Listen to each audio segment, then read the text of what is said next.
Guys, habang naglalakad ako, may nakita akong basag na aquarium.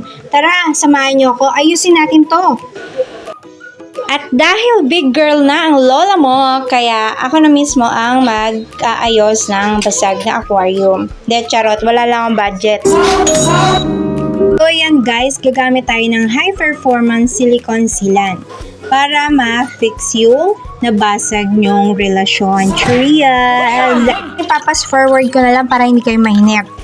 Tinanggal ko muna yung mga maduduming part. So, yan. Masisimula tayo sa pinaka-huli. Isipin nyo kung saan kayo nagkamali. Cheers! Tapos ko naman siyang pahiran, kinalat ko naman siya.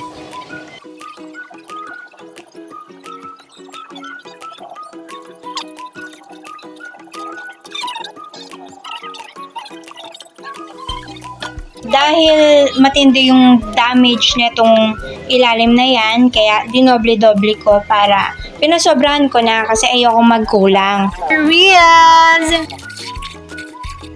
Inside out, lagyan natin ng silicone sealant para matibay. Mas matibay pa sa relasyon nyo na hanggang December lang. Cheers! Dahil kulang-kulang tayo sa gamit dahil nagtitipid tayo dahil wala tayong budget, sana naman bigyan nyo ako. Cheers! Kaya makikita nyo sa video na ito na puro kutsara at daliri ko lang ang ginagamit sa paglalapat ng silicone. Nakakabulol pala mag-voice over. Cheers!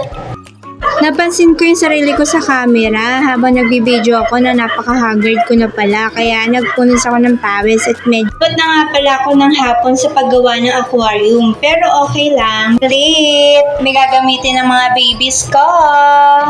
Napansin ko nga pala na masyado lang seryoso kaya nag-smile ako.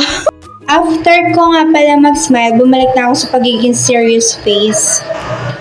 Kailangan kahit gaano pa kahirap yung ating ginagawa, kailangan pa rin natin maging masaya para, alam mo yon, mawala yung stress natin sa buhay.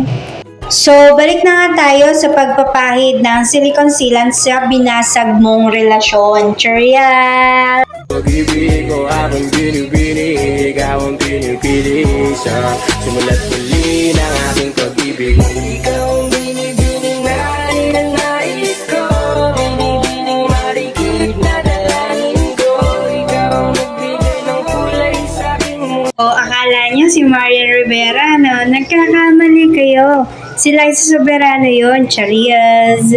So, yan. Tapos na natin gawin ang ating aquarium. Yay! So, ayan, mukhang masayang-masaya yung mga baby turtles natin Enjoy na enjoy sila sa pagsuswimming sa bago nilang aquarium. Ayan guys, ito na nagtatapos ang ating video. Thank you for watching. Goodbye!